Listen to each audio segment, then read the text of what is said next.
전남 시도민들에게 인사 말씀과 기자 간담회를 시작하겠습니다. 먼저 정세균 후보님의 말씀 듣겠습니다. 이번에 전남 쪽에 추해 피해가 컸습니다. 위로의 말씀을 드리고 정부가 좀 더 전향적으로 피해 복구에 나서주었으면 좋겠고, 공공 부문의 피해뿐만 아니라 민간 부분의 피해에 대해서도 과거에 타성에 젖지 말고 적극적으로 피해를 지원하고 또 돕는 노력을 펼쳐야 될 거다. 그래서 저는 정부에 그런 촉구를 하였다는 말씀을 먼저 드립니다. 저는 지난주에 선거관리위원회에 대통령 후보 예비 후보 등록을 마쳤습니다. 그리고 이제 당내에서는 예비 경선을 마치고 본 경선에 지금 돌입을 한 상태여서 우리 광주 시민 여러분들께 좀 인사를 드리고 또 저에 대해서 관심과 성원을 부탁드리고자 오늘 이 자리에 왔습니다. 언론인 여러분들 바쁘신 가운데 시간 내서 함께 해주셔서 감사드립니다. 민주당의 대통령 후보는 과거에 광주 전남이 결정했다 이렇게 봐도 과언이 아닐 것 같습니다. 우리 광주는 PK 출신의 노무현 문재인 대통령을 선택해 주셨습니다. 호남 출신 후보에 대한 전략적 판단을 하는 것이 광주의 정치의식이다 이렇게 생각합니다. 광주는 민주당의 정통성 그리고 정권 재창출을 할 수 있는 후보를 선택을 해왔다고 저는 생각합니다. 정통성도 있어야 되지만 본선 경쟁력이 있는 후보를 광주는 선택해왔다 이렇게 생각합니다. 2007년도에 정동영 후보가 패배한 것에 대한 실망감이 매우 컸고 아직도 그 기억을 가지고 있는 분들도 계시다고 생각합니다. 그러나 2022년도는 2007년과는 완전히 다른 상황이다. 저는 이렇게 평가하고 싶습니다. 지난 지방선거나 총선, PK 정치 지형이 어땠었는지를 한번 생각해 보면 대한민국은 2007년과 2022년은 완전히 다른 상황을 맞고 있다. 그래서 아마도 광주가 결정을 하면 부산이나 다른 지역에서도 그 결정된 후보에 대해서 거부감이 매우 줄어들 것으로 저는 이렇게 판단을 하고 있습니다. PK를 비롯한 비호남 지역에게 국민의 선택이 매우 중요합니다. 그래서 PK나 비호남 지역에서 어떤 후보를 선택할 거냐, 아마 그 기준 중에 가장 중요한 것 중에 하나가 도덕성일 거라고 봅니다. 물론 능력은 기본이 되겠죠. 벌써 민주당 경선이 네거티브 싸움으로 흐르고 있는 것에 대해서 저는 매우 안타깝게 생각을 합니다. 민주당 대선 후보는 티끌만한 도덕성 흠결 하나라도 나오면은 현미경으로 들여다보고 확대 재생산을 해서 정치적으로 타격을 입을 수 있다고 하는 것이 지금의 현실이라고 생각합니다. 그래서 경선 과정에서 도덕성 문제를 덕담으로 가볍게 다루면 경선 후에 독이 될 수도 있다고 하는 점을 저는 생각을 하고 있습니다. 제대로 검증하고 제대로 담금질을 해야 정권 재창출이 가능하다고 저는 생각을 합니다.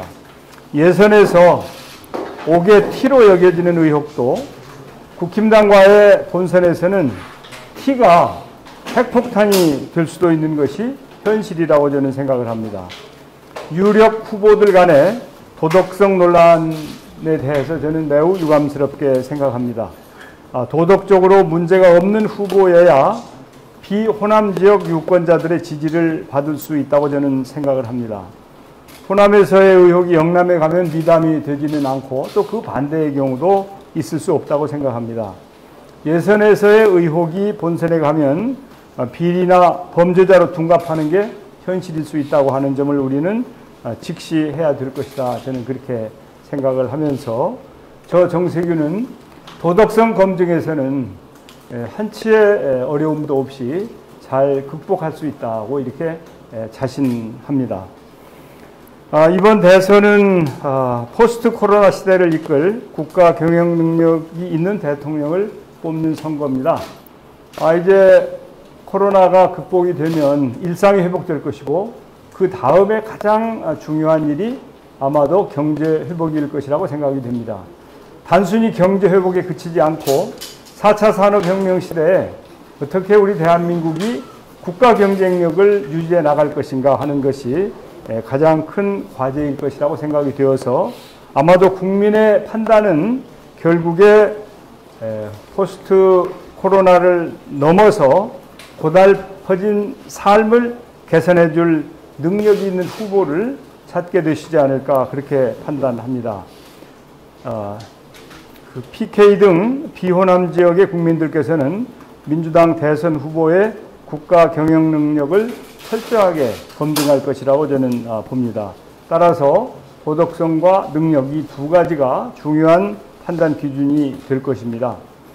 저는 전기불도 없는 아주 심심산골에서 태어나서 정식 중학교도 졸업하지 못하고 검정고시를 거쳐서 고학을 해서 대학을 졸업했습니다.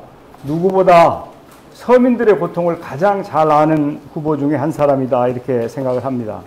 그리고 저는 대학을 졸업하고 기업에 들어가서 종합무역상사에 들어가서 18년 동안 있으면서 실물 경제를 익혔습니다. 국내에서 9년 근무하고 미국에서 9년 근무를 하였고 또 정치에 입문해서는 주로 정책 쪽에 일을 했습니다. 그래서 정책위 의장이나 원내대표 그리고 산업자원부 장관을 거친 여의도의 경제통이다라고 하는 자부심을 가지고 있습니다. 물론 당대표나 국회의장이나 국무총리도 역임을 하면서 많은 분들께서 저를 소통과 통합의 정치인이라고 평가를 해 주십니다. 그 점은 저도 당연히 그런 정치를 해야 된다고 생각을 해왔고 앞으로도 소통과 통합을 통해서 이렇게 분열하고 갈등하고 싸우고 그래서 갈기갈기 찢긴 그런 정치가 아니라 또 상대를 흠집내고 상대에게 상처를 주는 그런 정치가 아니라 정말 화합하고 대화하고 통합하는 그런 정치를 통해서 새로운 대한민국을 열어가고자 하는 것이 저의 꿈과 희망입니다. IMF 외환위기 시절 그리고 코로나19 등 국가적 혼란기마다 저는 위기 극복과 사회적 대타협에 앞장섰습니다. IMF 환란 때 노사정 대타협의 장본인으로서 저는 항상 위기 극복에 김대중 대통령을 모시고 결정적인 역할을 했던 부분에 대해서 자부심을 가지고 있습니다. 또한 노사 갈등이나 노노 갈등, 청년 문제와 세대 갈등을 조정한 경험과 해법을 낼 수 있는 그런 역량을 갖춘 사람이다 이렇게 생각하고 있습니다. 국제 무대에서 국익을 지킬 외교적 역량과 실적을 갖춘 사람이라고 저는 자부하고 있습니다. 제가 물론 이제 아까도 말씀드렸습니다마는 종합무역상사원으로서 미국에 주재하면서 현지에서 미국인들과 거래도 하고 담판도 하고 또 주경야독하면서 MBA 공부를 하기도 하였습니다. 이후 국회에 들어와서 의원 외교나 국회의장 외교 또 산자부 장관으로서 국무총리로서 외교 활동을 한 경험은 저에게 앞으로 큰 경험이 될 것이라고 생각합니다. 특히 미중 패권 경쟁이 심각한 상황에서 외교적인 역량이 없이는 대한민국의 국익을 지킬 수 없다고 하는 것이 저의 확고한 신념이어서 경제를 알고 외교적인 역량을 갖추고 통합의 리더십을 갖춘 제가 적임자다라고 하는 확신으로 제가 도전하게 되었습니다. 광주가 선택해 주시면 부산은 제가 책임을 지겠습니다. 김대중, 노무현, 문재인으로 이어지는 민주정부의 정통성과 역사성에 이어서 앞으로 4기 민주정부를 만들어 나갈 적임자가 바로 저다라고 하는 생각을 하고 있습니다. 영남에서 국민의힘 당과 보수의 도덕성 공세를 이겨내고 돌파할 수 있는 이력과 체력을 갖춘 후보다 하는 자신감을 갖고 있습니다. 광주가 선택만 해주시면 영남 사유로서 영남 경쟁력 시너지를 낼 수 있을 것이다 라고 하는 자신감도 있습니다. 코로나 시대 이후에 대한민국을 안정적으로 이끌어서 국가 경제는 물론 서민 중산층의 삶의 질을 개선할 경제 대통령으로 꼭 인정을 받고 싶습니다. 광주가 결심해 주시면 정세균은 본선에서 승리할 수 있습니다. 어떤 후보보다도 본선 경쟁력이 있는 정세균에 대해서 광주 시민 여러분들께서 관심과 성원을 보내주실 것을 간곡하게 당부드립니다. 감사합니다.